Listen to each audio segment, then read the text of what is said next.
కొంతమందికి మూఢనమ్మకాలు విపరీతంగా ఉంటాయన్నమాట.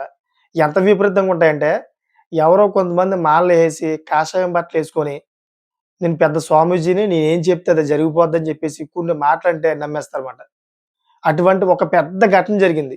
ఎంత పెద్ద ఘటన అంటే, ఆ తల్లి ఈ ప్రపంచానికి ఎవరికీ చెప్పుకోలేనంత కష్టం వచ్చింది ఆ తల్లికి. అంత అంత కష్టం రావడానికే కారణం ఆ తల్లే అని జెప్పాలి. ఎందుకంటే అతని దగ్గరికి తీసుకెళ్ళకపోతే తన కూతుర్ని ఇంతవరకు రాకపోను కదా! అసలు ఏం జరిగిందనే విషయాలు మనం పూర్తిగా తెలుసుకుందాం. దయచేసి మీరు నా వీడియోకి లైక్ ఇవ్వండి. లైక్ ఇస్తే ఇంకొంతమందికి షేర్ అవుతుంది. ప్రతి ఒక్కరికి తెలుస్తుంది. ఇటువంటి మూఢనమ్మకాలు పిచ్చిలో ఉన్నవాళ్ళు కొంతమంది రిలీఫ్ అవుతారన్నమాట. అసలు ఏం జరిగిందంటే కేరళలోని కొల్లం, పుత్తూరులో జరిగిన ఈ సంఘటన అత్యంత దారుణమైందన్నమాట. ఎందుకంటే పూజ పేరుతోటి 16 ఏళ్ల బాలికను గదిలోని బంధించి అఘాయిత్యానికి పాల్పడినట్లు మురారి మంత్రిగా పిలువబడే రాజన్ బాబా అనే ప్రముఖ జ్యోతిష్యుడిని పోలీసులు అరెస్ట్ చేశారు. ఆడెవడో కాదు ఇగో వీడే. సో కొల్లాం సమీపంలోని అరిక్కలకు చెందిన రాజన్ బాబా 54 సంవత్సరాలు అతనికి ఒక ప్రముఖ జ్యోతిష్యుడన్నమాట. పుత్తూరుకి చెందిన ఒక మహిళ తన 16 ఏళ్ల కుమార్తెతో కలిసి జ్యోతిష్యం కోసం ఇతని వద్దకొచ్చింది. ఆ బాలికకు దెయ్యం పట్టిందని, పూజల ద్వారా దానిని వదిలించవచ్చని రాజన్ బాబా ఆ తల్లిని నమ్మించాడు. సో, దీనిని నమ్మిన ఆ తల్లి తన కుమార్తెను జ్యోతిష్యుడి వద్దకు తీసుకెళ్ళింది. పూజ పేరుతో బాలికను తన గదిలోకి తీసుకెళ్లిన జ్యోతిష్యుడు సుమారు 2 గంటల పాటు ఆమెను బయటకు రానివ్వలేదు. ఆందోళన చెందిన తల్లి గదిలోకి వెళ్లి చూడగా బాలిక ఏడుస్తూ బయటకు వచ్చింది. జ్యోతిష్యుడు తనపై లైంగికంగా అఘాయిత్యం చేయడానికి చాలా సార్లు ప్రయత్నించాడని ఆ బాలిక వెల్లడించింది.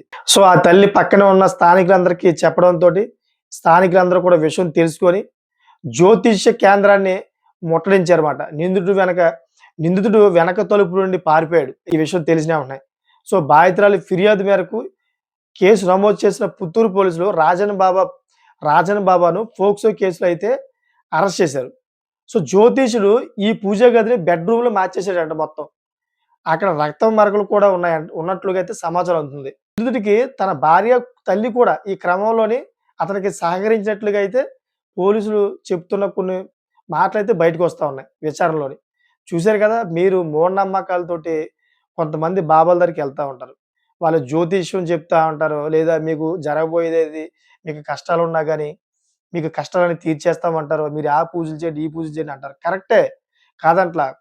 మొత్తం బాబాలందరిని కించపరచకూడదు. ఎందుకంటే హిందూ మతంలోని కొంతమంది బాబాలు చాలా సంక్లిష్టంగా, చాలా శుద్ధితో ఉంటారన్నమాట. ఆళ్ళు దైవంతోటి సమానం అనుకోవాలి మనం. అటువంటి బాబాలు చాలా మందున్నారు. కొంతమంది దొంగ బాబాల వల్ల మిగతా బాబాలకి చెడ్డ పేరొస్తుందన్నమాట.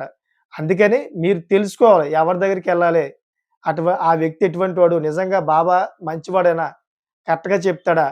మీరు అనుకున్న నమ్మకాన్ని అతను తీరుస్తాడా లేదా అనే విషయాన్ని మీరు గమనించి వెళ్ళాలి. అలా కాకుండా మూఢనమ్మకంతోటి కళ్ళు మూసుకొని ఎవరు పడితే ఆడి దగ్గరికెళ్ళిపోతే ఇలాంటి ఘటనలే జరుగుతాయి. ఇప్పుడు చూడండి మీ జీవితం మొత్తం ప్రపంచానికి తెలిసిపోయింది. ఇంక ఎక్కడికెళ్ళినా గాని తలెత్తుకోగలరా మీరు? సో, అందుకనే నేను ఈ వీడియో ముఖంగా అయితే మీ అందరికి చెప్పేదొకటే. ఎవరైనా గాని ఇటువంటి బాబాలుంటే గనక ఆళ్ళ దగ్గరికెళ్ళే ముందు కొంచెం తెలుసుకొనెళ్ళండి. సో, మీకు నచ్చితే గనక లైక్ చేసి, సబ్స్క్రైబ్ చేసి మరి కొంతమందికి షేర్ చేయండి. Thank for watching friends.